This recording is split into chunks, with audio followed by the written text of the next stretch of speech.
Have a seat, please. We're gonna, not really an official meeting, a workshop, but call it to order. And but there's no old business, it's a workshop, but we're here tonight to talk about our walk, bike, drive, bike and pedestrian plans. And Colton's gonna kind of moderate a lot of the discussion tonight. So I'm gonna turn it over to Colton. Thanks for being here, by the way. Yeah, so I have a little brief presentation I was going to go ahead and give just about the walk, bike, drive plan, give a little bit of history and kind of background on everything. Before you do that, we do have introduced our mayors here tonight, our council members, John, He got name tags on. Jacob Jingleheimer Smith. Wade, Lisa, Jason, Jack, and then back to the mayor, and then our stars. I pointed at stars. You have to be, you forgot me. Thank y'all for coming. Colton Leonard is our planning director today. And We don't have the big screen on this side. So it's over. Weird. For some reason, we're having technical difficulties with this TV over here. This one has more than tape. That one is altogether gone. So.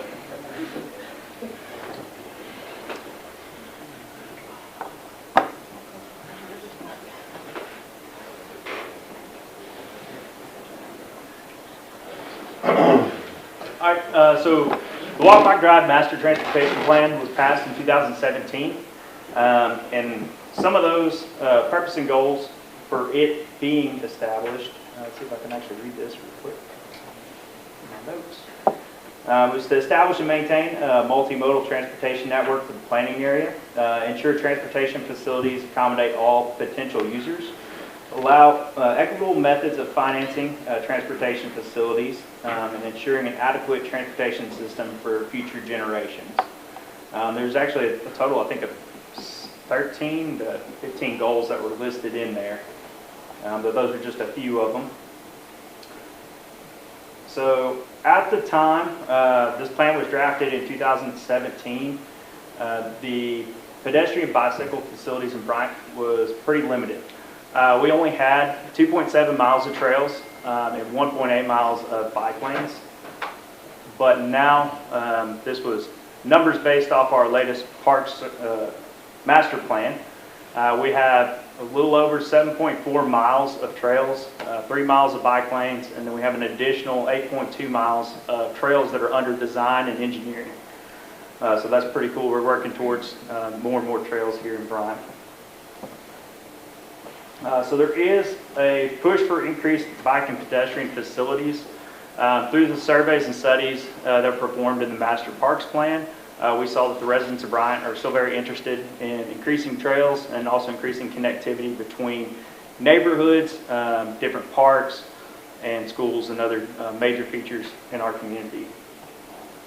We also, in that survey, when they were asked to rank the park amenities on a scale of not important to very important, there was a 70% of all survey participants that ranked it as important or very important, which was the third highest amenities behind number 1 being restrooms and number 2 being playgrounds. Also, in another survey question that was asked in that plan, there was a question for top priorities for the Parks Department, and the number 1 was to promote physical activity and wellness. That earned the highest rating with a 78.39% of all survey participants rating it as important or very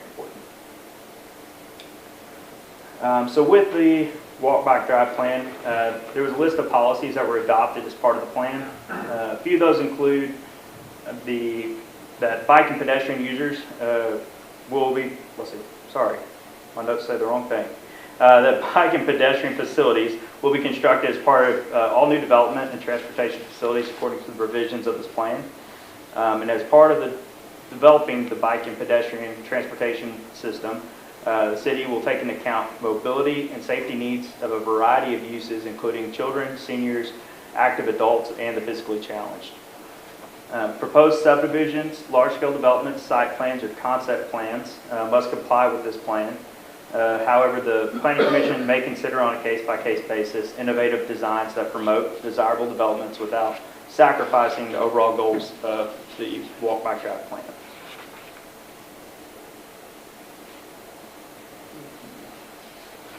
So that kind of brings us to the ending, or close to the end of my presentation here. I told you it was pretty brief. So the current plan for building bike and pedestrian facilities. So there's kind of two ways that that's done right now. Through the bike and pedestrian plan, all new development is required to meet the provisions of the plan. So that often falls on developers. So developers are largely responsible for building the facilities shown on the plan. Proposed subdivisions, large-scale development, site plans, and concept plans all must comply with the plan.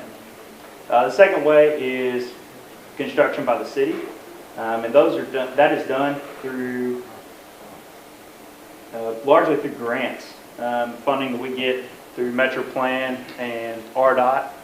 And so once we have some of those funding, we can actually do a matching grant and pay for a lot of these facilities that we build out. But that brings us to the topic of tonight's workshop, which is about discussing and looking towards finding new possible solutions to construction and funding of our trail system here in Bryan. Any questions from you guys? Specifics? I do have a map over here on the side of the room that is a copy of the walk-by drive plan for pedestrian and bicycles. It does show the sections of the trail that have been built out in dark blue, and then other changes are also shown on there, as well as like a planned development where it's an orange shade, and then also a lighter blue where we actually have the design and engineering going on for those sections of trail. Is the cost and phasing that's in the old plan, is that just old figures? That is old, yeah. So I know that was current in 2017. Since then, we had COVID where it kind of disrupted a lot of supply chain, so that caused the increase of a bunch of those prices. Well, I didn't tally it up. What was the total amount of all of that then? I'm not sure off the top of my head. I can let you know that here in a second. I can look back through it. Maybe it tells you. It might down there at the bottom of that. And there's some folks in the room. We kind of got at the plan in 17, or prior to 17 sometime. There were some public hearings through the Planning Commission about our master street plan. And at that time, the public hearings, and I'm going from memory, but the process would be the public hearings would be held at Planning Commission level, public input. We had a consultant, planning director, different folks with the city that put the plan together. It was changed, listened to, modified, went through Planning Commission as probably a recommendation to City Council, and then City Council approved it and put it into ordinance form. So we live by the ordinance that we have today, which is the plan we're talking about, finding alternatives for funding and changing potentially out of tonight's meeting. Was there established a priority list of all of those items? I don't remember one. I think we laid it out, and then we just said, hey, we've had to move some stuff, get rid of some things because it wasn't working right. If I remember correctly, it was some of the trails and the bike paths and things of this nature, a piece of property. It was brush stroke, basically, what you classified as lands. Yeah, I mean, when the public hearings were held, are you talking about the original public hearings? When they were held, I mean, the planners, I don't think any of us drew it, would draw the lines on the map as a broad brush stroke of where these would go based on the growth, the comprehensive growth plan of where the subdivisions and the density would be. But I just wanted the people in the crowd to understand the process of how we've gotten here, basically. And then what's happened, I mean, any master plan's not perfect. I mean, the years I've been on here, we've taken several streets off of the map. Ted can attest, I mean, with recommendations and the council members that are here, we've taken many streets off of the plan. I think sometimes we're all human and you kind of overdo it a little. You're a little overzealous in what you're asking for, because it is a broad brushstroke. It's kind of this is the plan in a loose form, and then when reality hits and you get to looking, I mean, it costs money. We're not flat. We have a lot of property that is in the floodplain and has grading issues, and so over time we've modified the plan to exclude some areas, take out some roads that were on it, to downgrade some roads. I mean, we've done different changes to the different plans. And an example, just to get us headed down this one again, is our sign ordinance, which we recently changed because we had some issues with it, and every business was asking for a variance, which we dealt with every planning commission meeting. And we did the similar thing with the businesses in the chamber and came up with some modifications to that sign ordinance that we submitted as a group to the city council that they changed. And how many variances have been asked for? Zero since we modified it. And I don't think we've changed the landscape of what our community looks like. We just changed the way they're measured and gave a little more latitude in the sign code. And, to some degree, what's happened with different developers coming in with issues with this trail plan is coming up with some alternatives to maybe the locations and maybe the funding mechanisms of how it works. Does that sum up kind of how our discussion's going? Good job. Y'all throw it out there, because then we're gonna have a little planning discussion about how we got here. And how we really got here is one developer that has, we call them the sidewalks to nowhere, the trails to nowhere, and there's one out in nowhere. And I mean, doesn't make financial sense, safety sense, a lot of things, if there's no immediate connection to it, to build a $100,000 trail behind a subdivision that's not going to be used by the time we get to it. I mean, maybe yes, if it's going to go there and that's where the plan says it's got to go, it stays there, but you can get the right-of-way with your plat dedication and figure out how to fund that later on with a fair funding mechanism through grants or other means of funding. And so Mr. Bull has a development that happens to be that one on, and it's kind of brought this to a head, and we did a deferral, or what we call it, a suspension. Got a suspension of the requirements at our last 2 meetings ago. The trail and path will even be capable of being used by the time we ever connect it to another trail. And there's other areas, guys. I mean, it's more than just about Paul's section of the trail. I mean, there's areas that cross I-30 that will be waiting 30 years or longer, maybe 50, before RDOT widens the bridge, and these guys are going to build partial trails to a service road. Well, I don't know anybody in our community that's going to ride a bike down to the service road. So, it was a grand plan, and I sat in these meetings when we did it originally, and it was a great, ask and a grand plan to figure out how to cross it and make it a trail that goes all the way through, but does that really work? I mean, and you're forcing businesses along that pathway to build trails. I mean, I can name a few that I was involved in, and you go look at them now and they're just full of trash and the asphalt's coming up. And the sad part is, the one I'm thinking about is over on Highway 5 in front of the old Big Red at Collegeville. RDOT's fixing to rip it up, and so we wasted a business's money, in my opinion. But that's just perspective of where we are. And so, yeah, I think it's nice to have them in the community. You just got to figure out how we keep the plan intact, fund it, and not punish the developers. I agree.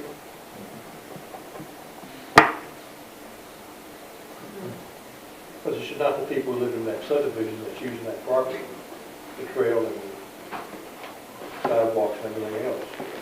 However, it is good for economic development to have the night trails or the walkability that connects the city.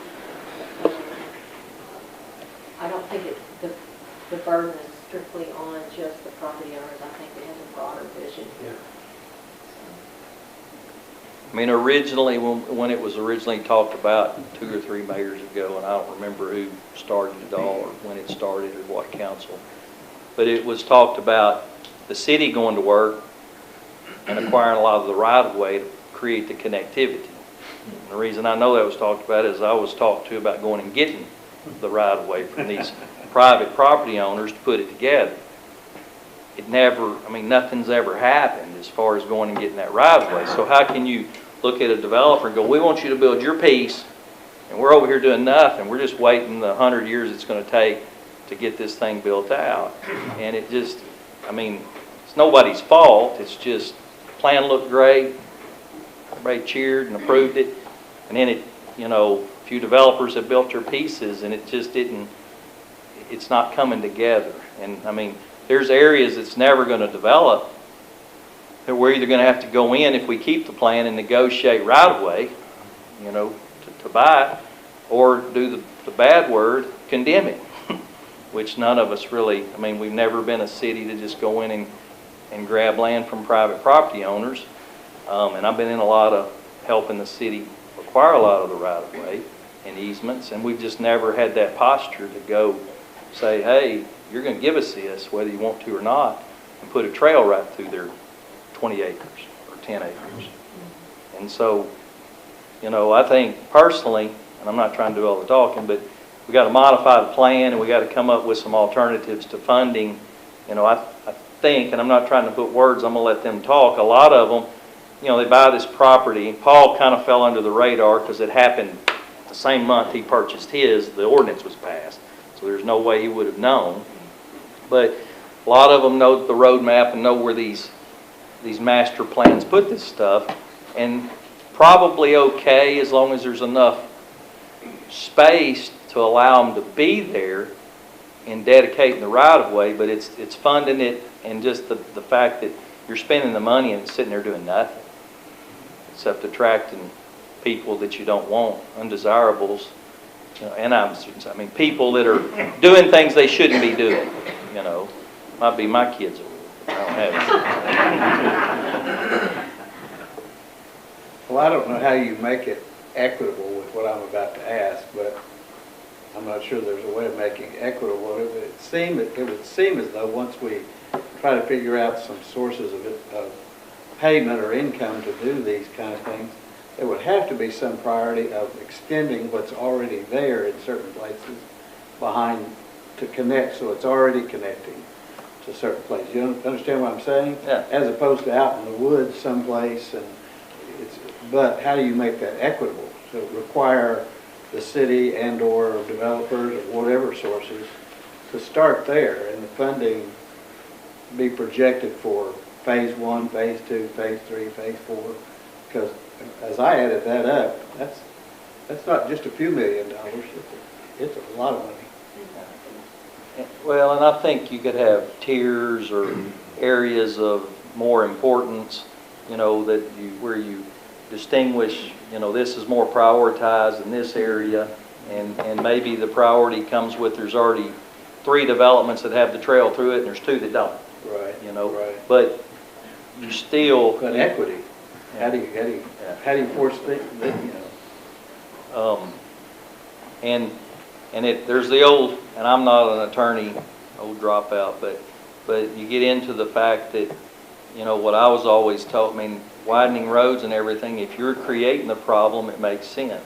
But if you're, let's say, widening the parkway, the whole length of it, as a developer, I mean, everybody, except for you, is using that parkway for the most part. So, I mean, the equitable piece of it is, you know, you got to look at the city, the taxpayers or something doing a lot of it, which is another complicated issue. But I think getting the right of way, modifying the plan, we're just gonna have to try to acquire the connection points and look for grants or some other funding mechanism.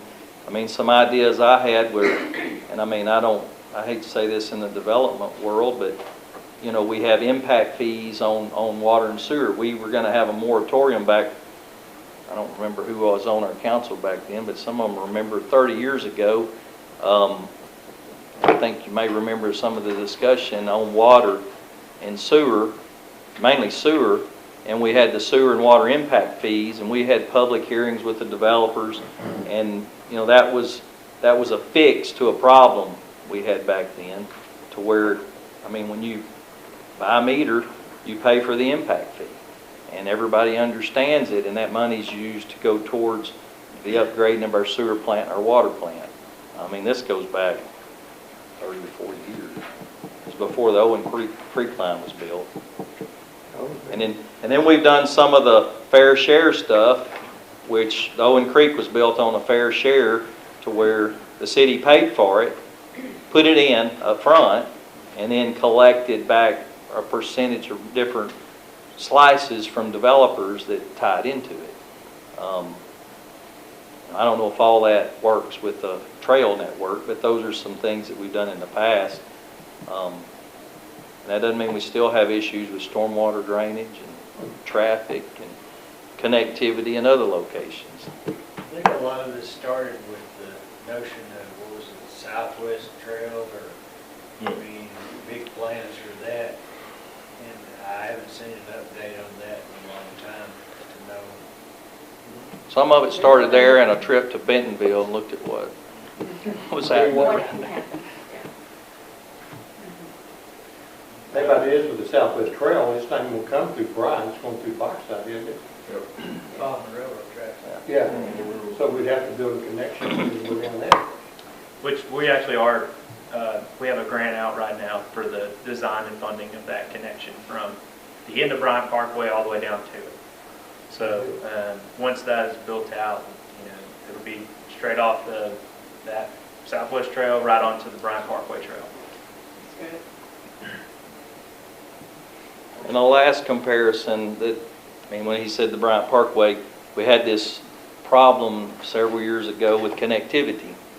And we wanted to accelerate developers connecting South Bryant back to the interstate. And so City Council created a plan of 3 or 4 connection points, which the Bryant Parkway being one of them, and funded it through, I mean, I'm not going to be up on the exact mechanism, but it's taxes, and hey, it's phenomenal. I mean, it's really worked for safety, for connectivity, for traffic flow, and it'll be even better when it's finished.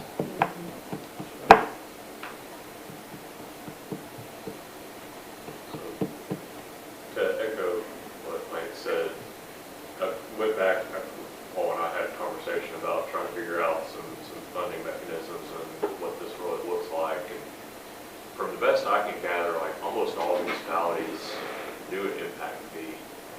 They do impact fee studies to look and see what kind of impact each rooftop is going to have on parks, on trail systems, on road systems, all those different things. And come up with a formula that seems to work for everybody as far as what that looks like per rooftop.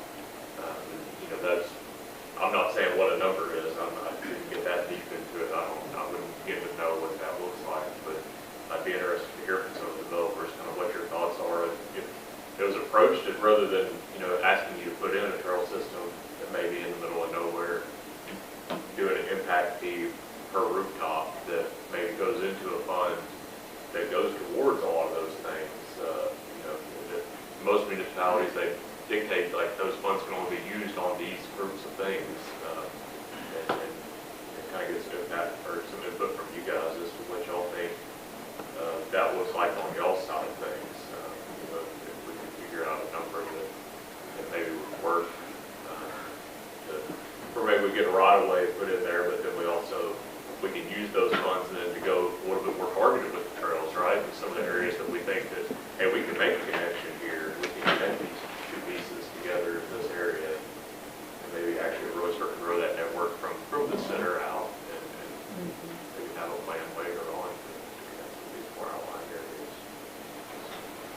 Well, then you've got the impact fee grants, not just to build it, but then you gotta maintain it.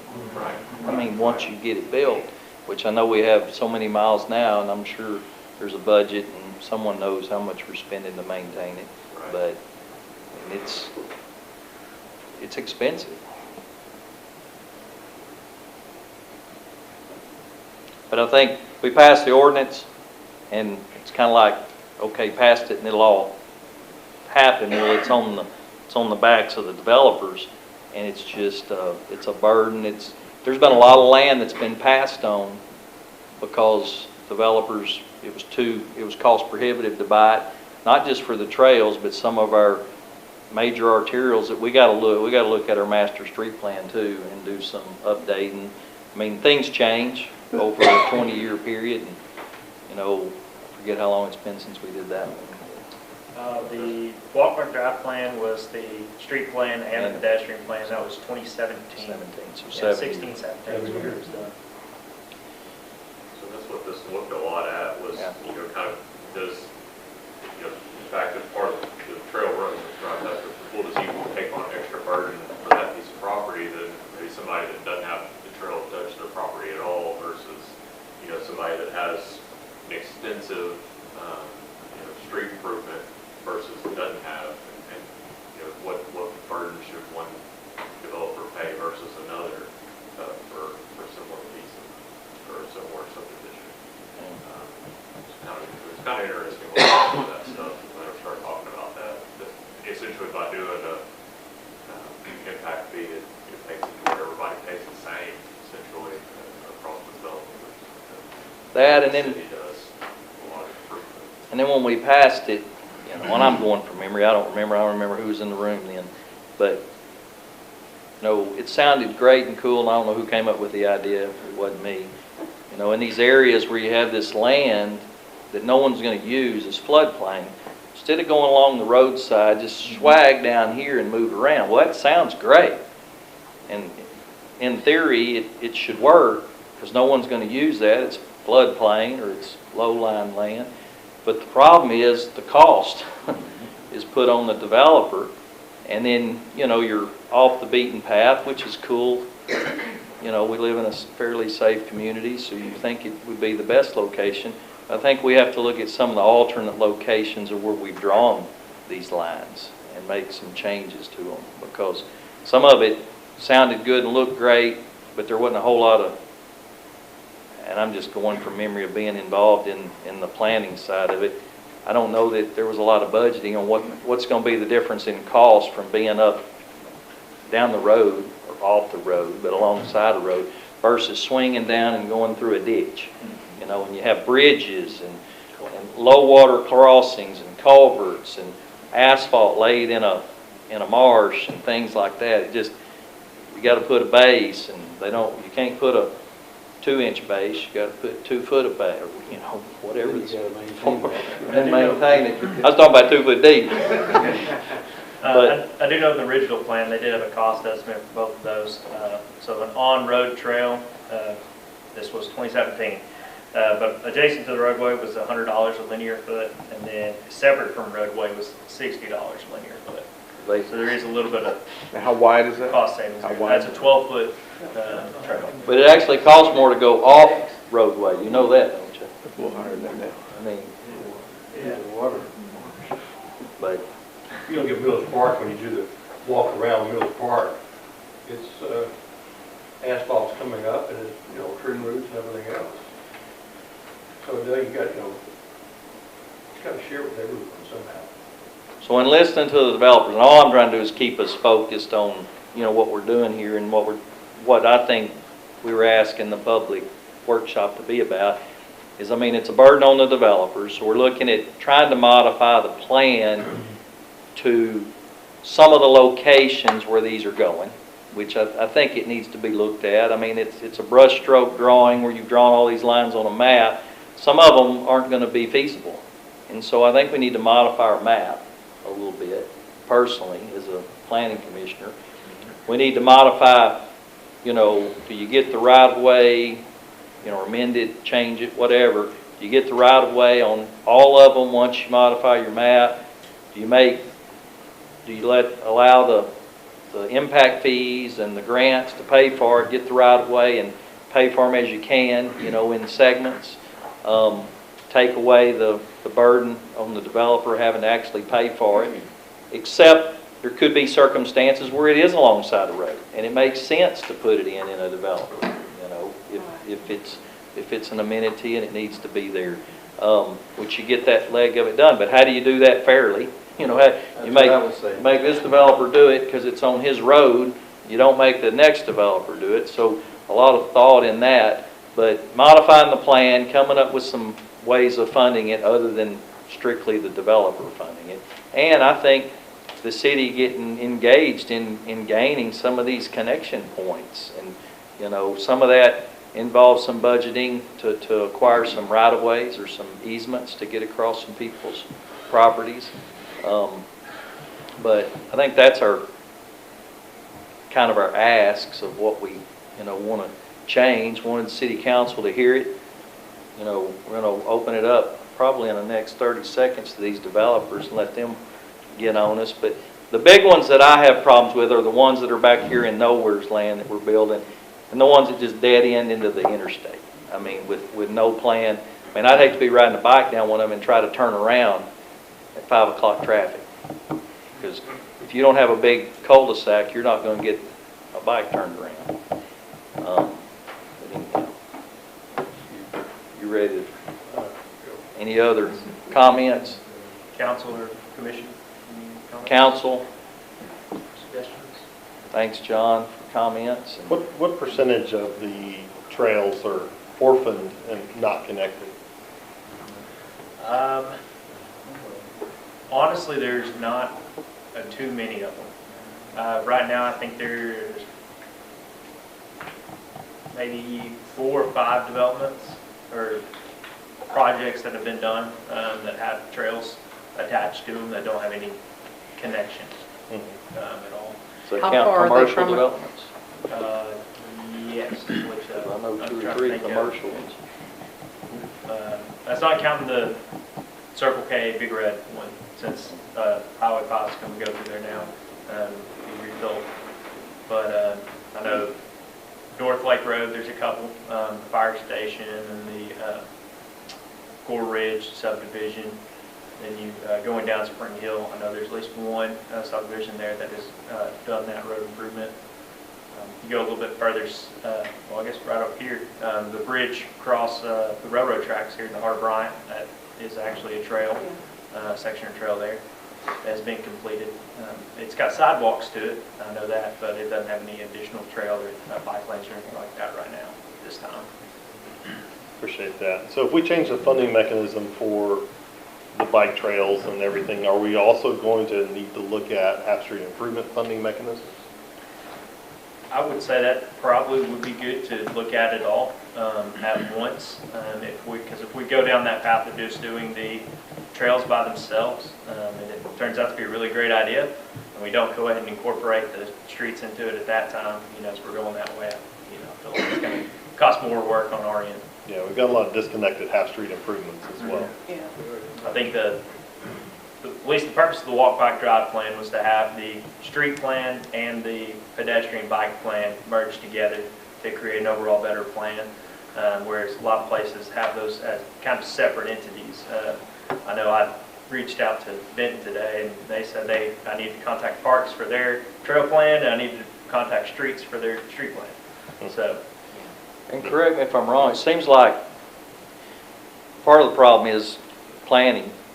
As our half-street improvements, we get to make some objective decisions, and we've waived some of those half-street improvements that didn't make sense. Yeah.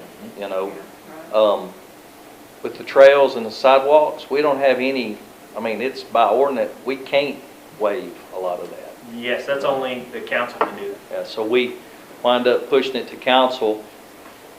I don't mean this wrong, but they don't, Wade comes, a few of them come, but they don't get the whole discussion. They don't, and maybe they're watching DRC, and I'm just, for the most part, not going through the process through DRC, the planning decision, and then, we don't all go and tell them at the city council meeting, we really doesn't make sense to put this here. So it's a request to waive it, and a lot of times we've got an ordinance, and it just, unless they know the backstory, we've been denied on some of our requests to waive some of these in the past. Here recently, it's worked. I mean, a lot of them, everyone's understood through communication, like the Highway 5 ones. I mean, we were, going to make people build sidewalks on Highway 5 and trails that RDOT is going to be ripping out the next, hopefully, year, but maybe 10 years. So I thought you said you were going to open the floor in 30 seconds. Let's roll. You asked another question. I know. So, comments from developers. Colton's taking notes. We need input, need ideas, Don't be shy. discussion. How would you recommend us fixing the problem that you see? You want Just have the city pay for everything. you want Item number 1. Now, you want the impact fee, I understand that worked great in the past. But we only had 95 building permits last year in the city. So how large would that impact fee have to be? I mean, $1,000 is going to give you $95,000. What is that going to go, how far is that going to get you? Sure, and I think that's what, I hear that, Mark, for sure. And that's part of what I was looking at, to try to find what that number would even look like for us. And honestly, I don't know enough of the information to be able to come up with that number. I agree, that was my first thought when I started looking at it and seeing that that's what they were doing was impact fees, was that we're already out of room in Bryan. And so how much more growth are we going to actually have in the city limits, that are subdivisions in the city limits that would actually fund any of this stuff? Right. And that was essentially that was one of my concerns for sure, was that exact point. But then at the same time, what I'll say is that I found ranges, and it seemed like most of the ranges started at like 1,500 up to about 5,000 per rooftop. All right, Now you're affecting the affordability of a lot of homes and stuff. I'm sorry, I couldn't hear. I said now all of a sudden you're affecting the affordability. Absolutely, like those. absolutely. And again, I'm not saying that 5,000 is the right number, and I'm not saying 1,500 is the right number. That's what I was kind of getting at was, I mean, some of you guys' input on that. I know that's a huge difference in bottom line for you guys, and a huge difference in where the price point then falls for a subdivision. But at the same time, like where does that trade-off become? If we're forcing you to spend $200,000 on a trail that goes nowhere, like then if that's a 100-house subdivision, you see what I'm saying? Like where does that trade off? And then we even talked about it a little bit, mentioning like half-street improvements. Some of these subdivisions that have extensive half-street improvements around them, like then by maybe readdressing that and including all of that as part of the impact fee, does that offset some of that cost for you guys to where then maybe we're not spending $300,000 on half-street improvements, but rather, putting some of that money that then we can pair up with grants, then go after some of these trail systems. And I guess let me clarify that I don't know that that the impact fees would necessarily fund the trail system, like for the subdivision out there, for example. Like I don't think that money would then be used for that particular portion of trail. It'd be looking at connectivity closer into the city, right? I think that's kind of the root of the discussion, is that we're building these trails that are kind of out in the middle of nowhere, not connected to anything. Rather than doing that, maybe use some of that money to go after some grants to look at something a little bit closer in, and then work our way that way. I mean, I think that's where the right-of-way then comes into play, right? So that way, if we get out there, we can then connect again. I've always heard, in acquiring road right-of-way, and this may be different on sidewalks and trails, but we had to own or have the easements and the right-of-way in hand. We had to have somewhat percentage of your construction plans done. You had to have it planned like 30% or 40% on the right-of-way, and then you were eligible for the grants.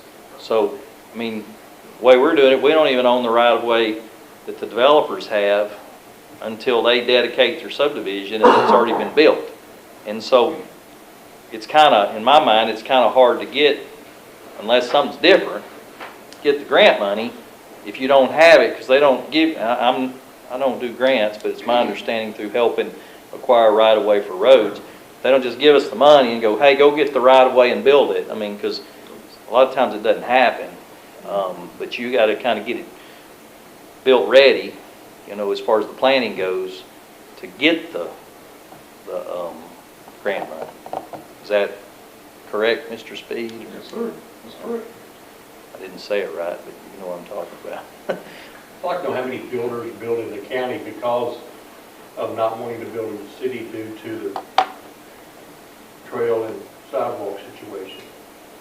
A lot more here lately. Yes.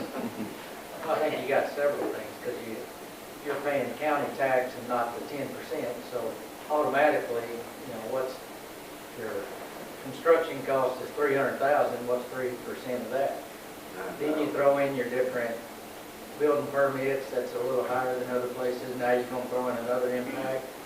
So you make a house $10,000, $12,000, $15,000 more just because you're in the city of Bryant and not in the county. I mean, just for example, to get a building permit and get all your electrical and plumbing, those permits together, just to start your house, Bryant is $500 more expensive than Benton, and $900 more expensive than Conway. I know that doesn't sound like a lot when you're talking about a $5,000 impact fee, but that's a big difference when I'm choosing to build on this sideline or that sideline. Well, and to answer your question, they're going in the county, no permitting, which, your sales tax is cheaper. I mean, overall, your land's a little cheaper. You don't have your half-street improvements, all the trails, everything we're putting in. They're saying $9,000, you're probably saving $20,000, $25,000 on a house in the county, in a typical house, correct? And so your home buyers are going that direction, and there's county land. I think our county planning commission does a good job. So you're saying we're $500 more than Benton for a permit? For getting a building permit, yes.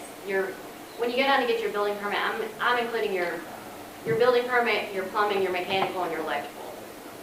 I figured that for about a $2,600 2,600 square foot house. I just did it for each of those cities, and we're $500 more on a 2,600 square foot house. What's your water and sewer? Like the impact fee and stuff for... Just the permits, like, $17.55. I didn't even figure in.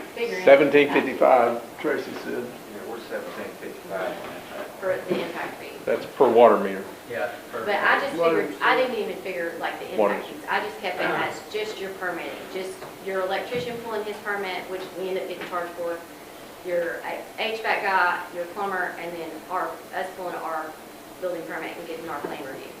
And so, let's see, Bryant is 15 cents a foot on the building permit. But then your electrical, plumbing, and mechanical, they charge 14 cents. So you're almost just paying the permit 4 times.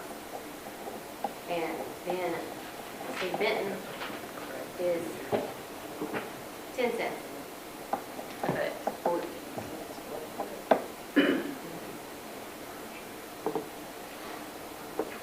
And it's 10 on your plumbing, your electrical, and HVAC.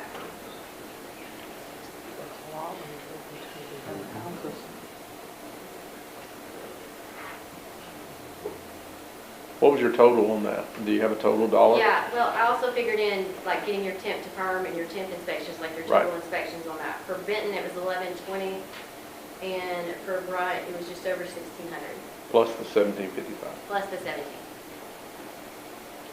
Where,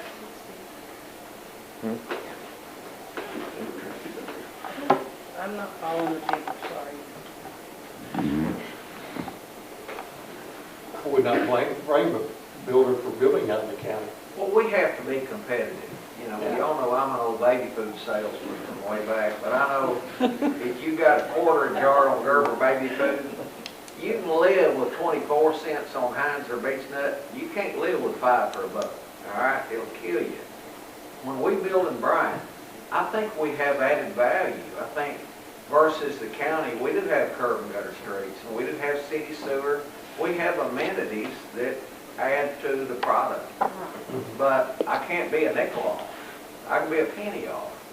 So when you look at our sidewalk ordinance, our impact fees, we're probably, we're $60,000 off on just sidewalks in just Roman Heights, all right, versus the city of Benton. But I looked at some old numbers. Back in 2018, Benton had 152 permits. We had 147. We had 140 the next year in 19, and they had 112. So we were rolling. You look at 147 permits in 18, and we had 95 last year. We're down like 36% over a 5-year section. Well, when you look at probably, you're looking at about economic impact, probably 35 million per 100 homes. Well, if you look at the homes that we've lost down through here, you've got that ripple effect that rolls over on your commercial property, residential. You've got a lot of money that's gone. So we almost have the tail wagging the dog here. I think we've got all the little instruments put in place to get our city back growing again, but I don't know that we can do what we're wanting to do today. We've got an aggressive mayor, we have aggressive planning commission, aggressive city council, and we're just now, I looked at permits, we had 16 for the month of May, which is really way over the 5 and 6 we've been having. So I think we're heading back to where we can really growth will catch back up with us. I wouldn't be against a small impact fee, but like Gina's saying, we've got 95 last year.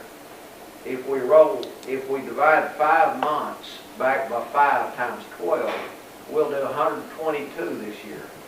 Even 122, if you had $1,000 a house, I don't know what $122,000 is going to do to you on matching funds on RDOT match, you know, like Joe's talking. So, but I think there's 2 or 3 things we got to look at. We got to really be sensible of how we tie these dotted lines in, and we get shared use trails that make sense. I know 78%, like Colt was saying, probably would like them. I like ribeye better than I do pork chops. I'd rather have ribeye. But we got to kind of go with what we can afford and what makes sense for City of Bryant, not just go with what MetroPlan recommends. We got to do what our people think is best for us. Whether it's an impact fee per acre on land purchases, whether it's an impact fee per lot on building permits, all those are things we really need to take a hard look at. And taking a lot of these people's land, like Andrews, and I mean, you got the Thompsons people, we got people all over. There's 70 parcels on the north side of the freeway that we're involved in going through people's farmland they don't even know about yet. So there's a lot of common sense things we need to talk about before we get too aggressive on this new shared use trail. Well, based on what she said is Benton, why would you not go to Benton Well, and build? I had a meeting with Mayor Farmer, as a matter of fact, this morning. He rolled into 2019, and he had 112 permits. We had 140 in 2019. He sat down in his new desk thinking he had it made. He looked down at his books, and he was $184,559 in the hole. He looked to the next year. Is that for permits, or what is that for? Well, he only had 112 permits. He jumped it to 208 the next year, and he's back to 184 down to minus 30. He went from 208 to 315. He went from minus 30 to a 1.1 million surplus. He matched the permits again next year, and in 2022, he had a $3.6 million surplus, which tells me that ripple effect eventually catches back up with you. And I think it'll catch up with us. We just got to get back going. We can't be 36% down in 5 years and expect to have all the stuff that we would really like to have.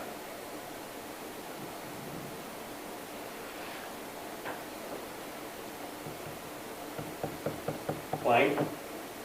Well, yeah, I mean, I agree with what Paul says, but I mean, I think Bryant's a very growing, very great community, and we all love parks and we all love everything, but it all has to be feasible, and just some of these trail use plans, I mean, they're split in the middle of people's property. So now all of a sudden, you've got a mixed jail, and I live over here, but I still use this, and you got people coming straight through the middle of your property. I think there's a right place and a wrong place to do that, and even on growth, I mean, what makes a city, if you're not growing, you're usually going the opposite direction. And to me, I mean, we have great schools, we're close, probably one of the closest to Central Arkansas. Take Benton and Bryant out, we're getting the Buc-ee's, we're getting all this stuff. And I think you gotta mix it all in, and you gotta make it fair and equitable for everybody. Just like some of these half-street improvements, they've been there for years and they're falling apart, and you're having to, you know, maintain them and take care of them. I mean, why not just get the right of way and have it there and have some kind of mechanism, but you can't pass it all on to the developer. I mean, because you're back to charging one group of people that they're already in the hole when they buy the land with all the things that they have to do. And then you're trying to sell lots, or build the houses, and you got rates that go from 3% to 8%. Now all of a sudden people's payments go from $1,800 to $3,000 a month on a $350,000 house. Well, now you're going to add $5,000 more to that. I mean, so you just keep adding and adding and adding and putting the burden on the same people instead of, you know, there is a way to spread it out. The people who use it, I don't know, is it the hamburger tax that you have in Bryant where people, or these cities? We don't have any AP taxes on it now. Taxes, you know, I mean, those are great because you're benefiting people. And yeah, the North Arkansas can do all these bike trails because they got the Walton. Right. I mean, and they've got billions and hundreds of millions of dollars that they don't blink about it. And big industry, we survive on residential households more than we survive on industry. Yeah. And there's a big difference in your tax base. Well, I disagree with Colton's survey. Everybody tells me the reason they come here is for the school district, not the trails. And the number one thing everybody wants is more food, I can tell you. I get asked 1,000,000 times about restaurants. What's going there? When we getting this? You know, Paul hit the nail on the head. If you're going backwards, you're not making any money on your sales tax. We really make the bulk of our money off of our sales tax and whether it's the hamburger tax, which we need an A&P, just my 2 cents in the deal, or whether it's, you know, our sales tax and where it's earmarked to go. I mean, people are coming from everywhere and spending money here, not just our residents. And the more we grow, I mean, it's a lot easier to find a way to carve a niche out of that when you're growing and you're collecting than if you're going backwards and you're not collecting anything. And so, I mean, we need to figure out, I mean, you know, when you look at what could potentially come out of 100 more permits, just the sales tax piece of it, you know, if they don't come because the developers are going out in the county, then you don't collect anything. If they come because we're making it a way for these developers to do it in a cost-efficient way, you get the sales tax. And whether it's a hamburger tax, A&P, because they're going and buying some food, or an alcohol tax or whatever, you know, there's ways to earmark it. I mean, some of our neighboring cities are using A&P to fund their parks and their playgrounds and their trails and things like that.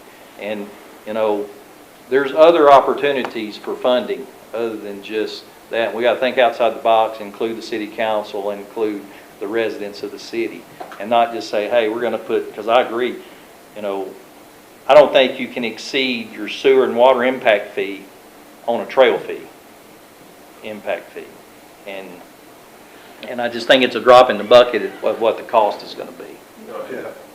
Just for clarification's sake, when I'm talking about impact fee, I'm talking about not just dedicated to trails. I'm talking, I mean, these impact fees that they're talking about are your half street improvements. They are your sidewalks, your trails. Like that's all part of that impact. And again, please don't misunderstand. I'm not suggesting a $5,000 impact fee. That is not what I'm saying. I'm simply saying, like, in the course of me going through and trying to find, like, how are other municipalities even approaching this issue, that's what I'm finding. It's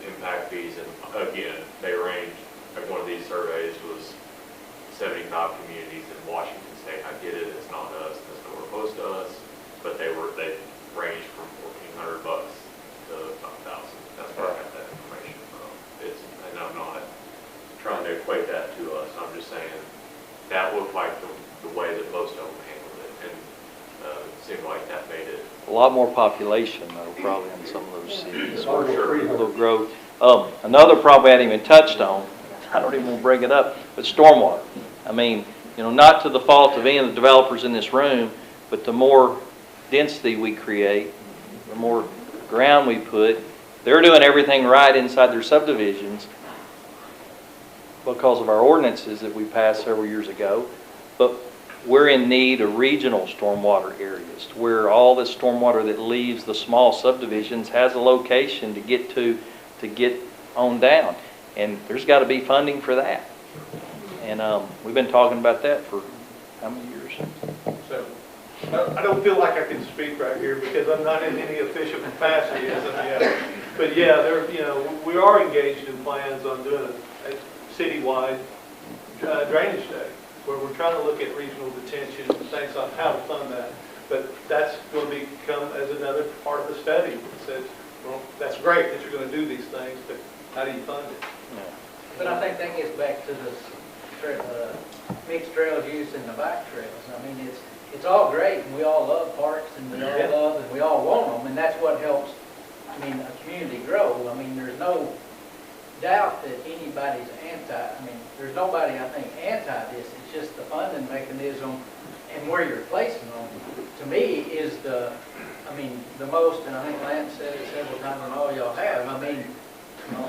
How's it right for it to go right through the middle of Thompson's land, or Andrew's land? To me, the most continuity is going to keep them on your main roads, like plan for when you widen Hilltop Road. Plan and use there, that has a good connectivity that's in public view. You can keep it cleaner. Because we all like that stuff. There's no doubt, but what does it take to develop a lot cost-wise? They're bumping, $27,000, $8,000 a lot. That's before you buy the land. Yeah. So then you're paying $20,000 to $35,000 an acre for ground. So your dead cost is, what? You get 2-point-something, 3 lots an acre? Three. A lot of these guys are doing little bitty lots. Well, the more lots you do, the more you concentrate your storm drainage. Because your sodded lot does have a percentage of absorption rate. So the more roofs and concrete you got, the more stormwater problem that you have, which makes the need more so for the regional facility. Everything complicates something else. Well, and how it's affecting the developers, what I've seen happen over the years, used to you had a calculation where you would detain, I don't know the percentages, it's to the engineers, and then let it go. Well, because there's so many problems citywide, our engineers are making developers detain more than that percentage. Whereas if you had in a perfect world, a regional stormwater pond, you could go back to the normal percentage and it should work itself out. But it's costing, it's a way that's not fair to the developer, in my opinion, because you're making them over-detain, overbuild to protect other areas of Bryant that are having problems. It's not your problem. Is that fair, Ted? That's fair. Funding of regional detentions, yet another impact. What I'm hearing is that I don't hear that you guys are against impact fees at all. But it sounds like something that kind of needs to be kind of wrapped up into an overall comprehensive growth plan. It kind of sounds where the shortfall was on the original walk, bike, drive.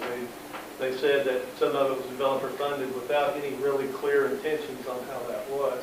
And that seems to be kind of a critical part that's missing from that plan. That looks like, it kind of looks like something that we need to explore more in depth now. That's what I'm hearing from John Martin too. It sounds like maybe we need to look at not just trails, maybe we do need to look at stormwater and engage into a new comprehensive growth plan to look at how to pay for that. There are consultants that do that. Just don't add it to my water bill. Don't add to the water. My sewer bill. Well, we got to remember that we're completely unique from any other places I know of. We don't have a downtown. We have an interstate that splits us, and we have 2 state highways that split us again with Highway 5 and 183. And so walkability in certain areas are important, but you're never going to go from the extreme north to to the south on a bike safely.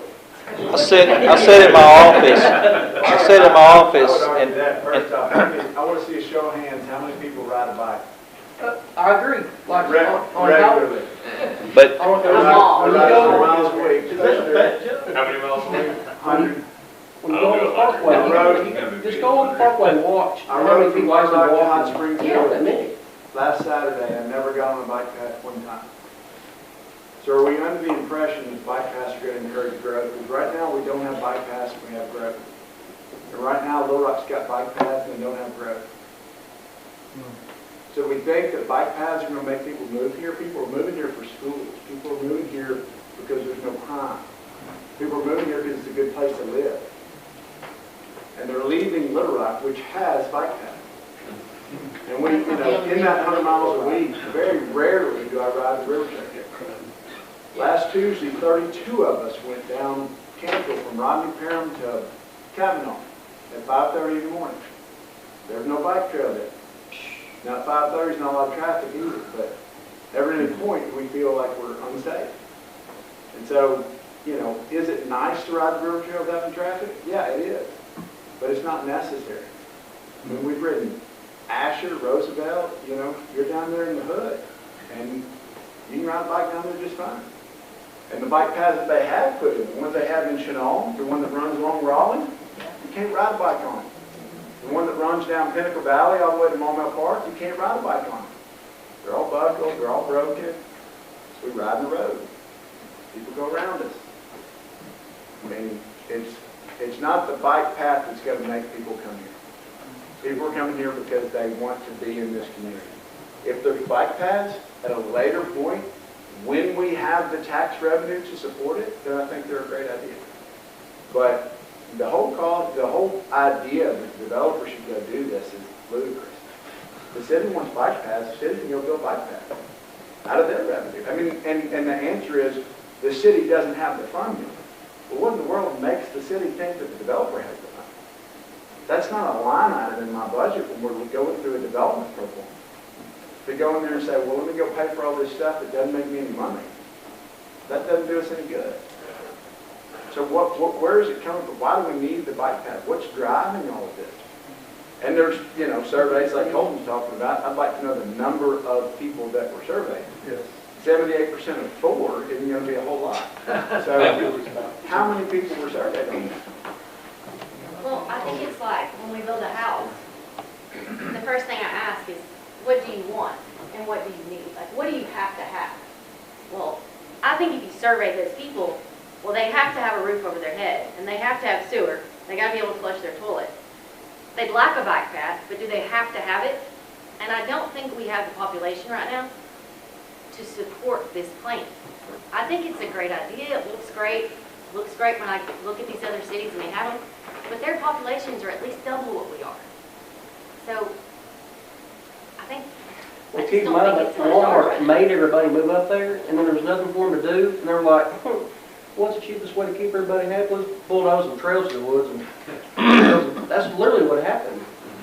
That's how it all started. Yeah. Because they literally made everybody from the country move up there, and there was nothing for them to do. But Northwest Arkansas, in comparison to Saline County, that's 2.5 counties up there. This is one county that should never be in the subject. I mean, That's right. Lane hit the nail on the head. You have billionaire grandsons. That's right. You're right. Who will spend $1 million on a meal tonight and not think twice about it. Which all tax deductible on what they give to the city. Whatever loophole they're exploring, but to compare our community, and when I say community, I mean Saline County, not just Benton and Bryant, okay? But I know we're talking about Bryant here, but the reality is Northwest Arkansas is 2.5 counties, 4 cities, but more than that. And so it doesn't need to be in the conversation. When we're talking about Benton, or we're talking about Bryant, or we're talking about Saline County, leave it out. Well, and to that point, when you go look at the Greenway, Greenbelt, whatever they call it, I get tired of hearing about it. Everybody's talking about the Greenway. And I go up there for a conference, I take my bike, and it's pretty cool. It's really cool. And there ain't a single developer that paid for it. They didn't make the development, they went and built it. They didn't build it 100 feet at a time over the course of 60 years. They built the whole dang thing. A month, did they add how many homes? How many people moved there a month? They get like 3 or 4, I mean, it's ridiculous. There's gonna be 1 million people up there in a couple of years. Yeah, it's a bunch, but my point is, they went and built the Greenway. You want it, they went and built it. And, you know, they sponsor a race from Bentonville Square to Fayetteville Square. And you can go ride that thing and never get off of that Greenway. And, you know, putting 200 foot of bike path in Roman Heights doesn't do anybody any good, ever. 1,300. Whatever. So, But it might as well be the same. The reality of it is, the people that are riding, the people that do ride, and we're not talking about people that we've got a bike at Walmart, there's not anything wrong with that. But our average rides are 25 miles. And so you gotta have somewhere where you can go ride 25 miles, not 1,300 feet. There's also been like 3 attempts at a bike shop in Bryant that have all closed down. Right. They can't keep up. I sit at Highway 5, and I've only seen one biker in the time it's been finished, and he used to live behind our dumpster. So, y'all probably know who I'm talking about. And he rides, and I see him in Little Rock too, he rides a lot of bike trails, but that's the only one I've seen. Hey, the only one I've seen on Alcoa was motorized, and it was a little 13-year-old kid, and he was going about 60. So, we're starting to say a lot of the same things. I mean, big thing is the ordinance, from what I'm hearing, what we're talking about, needs to be looked into as far as the developers. I know it says that the city will fund part of it, but right now it's practice that the developers fund the bulk of the trail system, right? And so, I mean, we're considering changing that or looking into changing it to where it's not primarily and I don't know what that even looks like, but I want Colton to put it in some form of a sentence, where it's not primarily funded by the development community, correct? That kind of what we're... They're not building stuff that is not going to connect. Yeah. It needs to be modified. Not wasting their money, we need to modify it to where when you develop a piece of land, you just don't automatically say, hey, there's a bike trail that runs through here, build it, or you're not going to get an approval. And that's kind of where we are today. We get the right of way, would be nice. I think that's part of what we talk about how we fix it. But I mean, I think what I'm hearing from developers and what's been happening in practice is, I mean, it's just not working by the developers paying. There's some land parcels that aren't developing, that aren't being purchased because it's cost prohibitive because of the bike trail they're going to have to install. I mean, the developers have gotten smart. They look at our roadmap before they buy the piece of land. So there's a lot of land that doesn't sell, that doesn't develop because of what they're going to have to do to it. We need to look at the map on some of the location changes to make it more feasible. May have to remove some pieces of it or prioritize them to where maybe you have a priority 1 that you know you're going to build through one way or the other, regardless who funds it. And then you have a priority 2, which are a little in the outer line areas that it just depends on, you know, if a big landowner is going to sell or not. I mean, there's triggers that may pop in. And then a priority 3 that's so far out that, you know, it's a dream that if we get there, we may build it. I mean, so you kind of prioritize or reassess your map a little bit from what I'm hearing. So funding mechanism, reassess, and then look into this deal about, you know, how you pay for it. I still think if we grow the permits, we grow the sales tax through building it, I mean, it's going to continue to fulfill itself as you keep moving forward. And I mean, if you force the developers out into the county, those sales tax dollars, even though they're smaller, are going to a whole different entity than us. We're missing out on it.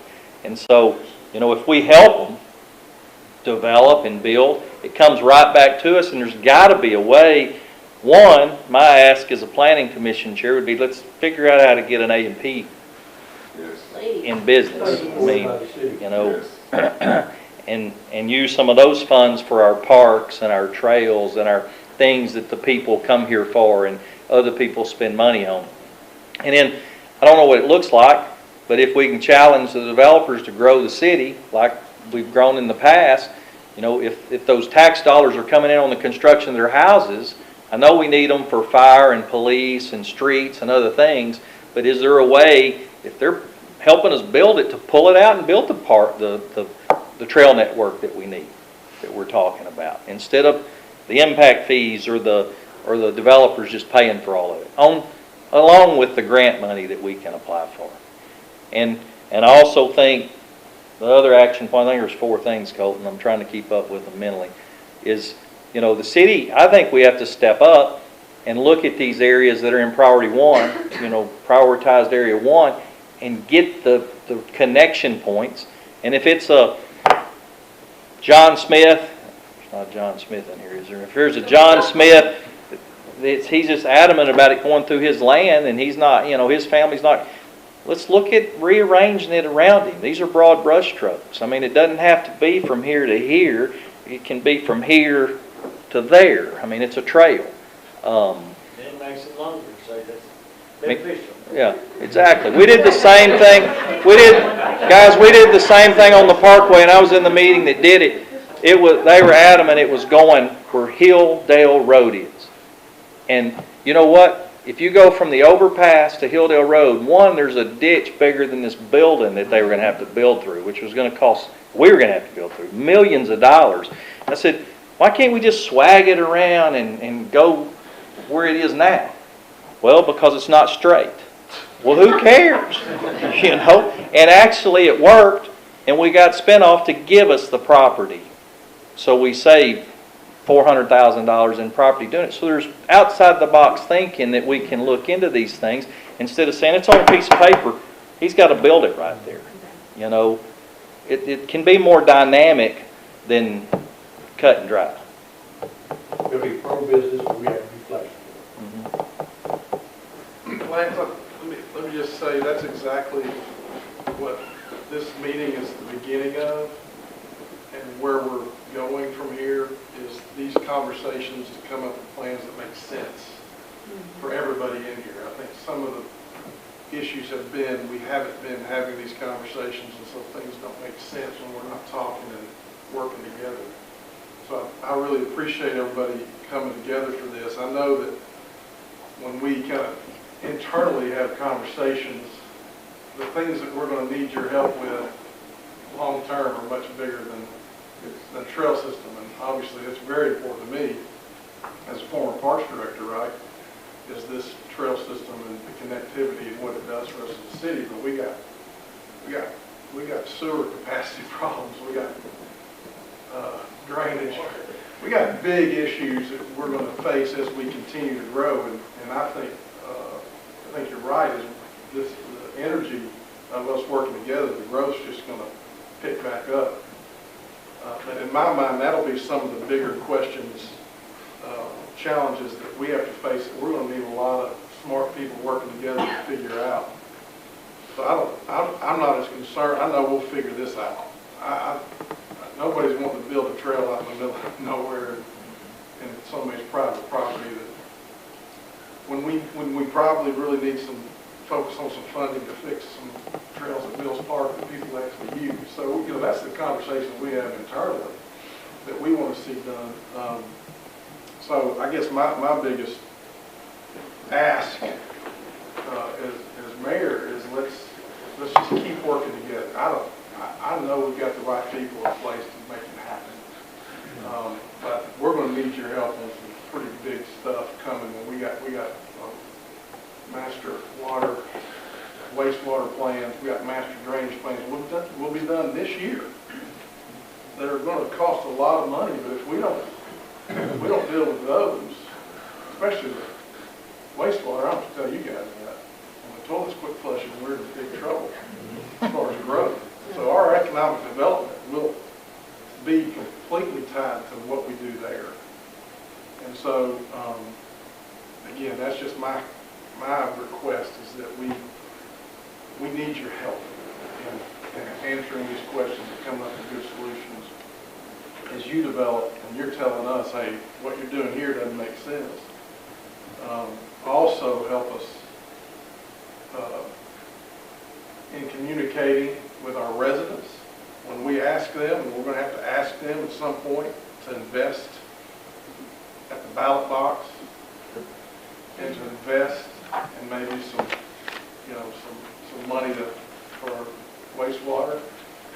And we've got to communicate to them, hey, this is good for our community, and we're all working on this together. I think that won't be a problem if we're continuing to work together like this, and they see the progress we're making. So I don't think I think, I can't speak for city council. I think you bring these things to city council, they're going to be receptive to things that make a lot of sense, especially for growth and sales tax. I think in my opinion, us not having these conversations, we've gotten in our own way. And these are the conversations that are going to give us the path forward. That's right. I don't have any question that people in this room and others can come up with the solutions to the challenges we face. That's right. So please continue to bring these forward, and we'll continue to give opportunities for everybody to get their input and come up with solutions. Thank you, Mayor. People here tonight. Yeah. Thank you, Mayor. Especially builders. Wow. So, kind of wrap up just a little bit, a little thing to hit on what the mayor said. This year, there's plans to look at our comprehensive plan, our master transportation plan. I mean, we're going through all the plans, which want continued input from everybody in here. As far as the workshop tonight, please, if you have any other comments, any ideas, email them to Colton, you know. And we have a planning commission meeting Monday night. I don't think we can have it wrapped up by Monday night with any suggestions. So I'd like to put it on our agenda for July planning commission meeting. Is that fair? Just to talk more about it. Yeah, to put it as an agenda item. Okay. Hopefully have some ideas of some directions that we may can go in, you know. And, you know, would welcome the group to be back at planning for that agenda item. The process would be, you know, as a planning commission, we talk through it, probably hold a public hearing, or I know we'd have to hold a public hearing to discuss the modification of the plan. Planning commission would then, through that public hearing, approve it as a recommendation to city council, and then city council would, you know, deliberate it and either approve it or send it back to us for changes. Depending on what we kind of look at funding mechanism wise and stuff like that, it might be a lot further than July. But I'm just starting about talking about it. Okay, yeah. Not voting on it. Yeah, we can definitely begin that conversation and, you know, hold the first public hearing of you there. I know I'm not talking about a public hearing in July, getting us in a more of a discussion format. Oh, okay. Just discussing. With the ideas that have been thrown in. And then the next step would be August, September, holding a public hearing. I just wanted the group to know the process to get it changed. I mean, we don't just vote on it at one meeting and it's a change. I mean, it has to be vetted out, recommended, approved by planning, and my understanding, and pushed to city council. I mean, you can go straight to city council if you want to, but that's why you have a planning commission. So, any other questions, comments? I would like to recommend that you appreciate the developers, all of that, but please don't forget individual property owners as well, because it has an impact on us too. Thank you. By July, are you talking about starting the conversation of what and where you're going to build, and we'll deal with funding later, or where do you? I think in July, the four comments in a broad scale, you know, just talk more about getting those more refined into 3 items, 4 items, 5 items. Okay. Just from the discussion, those seem to be the direction items we need to take. I mean, we're just holding a workshop to get ideas. We've evidently got an ordinance that isn't working like it should to the maximum. And so, you know, how can we fix it? And some of those items, you know, funding is one, relocation of some of these trails on the master plan would be another. You know, all the ones that we talked about, and just trying to formulate those into some form of some recommended changes. I think July's meeting is just going to be very broad, just to start getting it more down the funnel. Get a game plan. Yeah. I mean, there's no way we can do it in here. That's what Colton gets paid for, to put all this comments into a funnel. Anything else? All right, go home. Meeting adjourned. We're gonna pass the plate.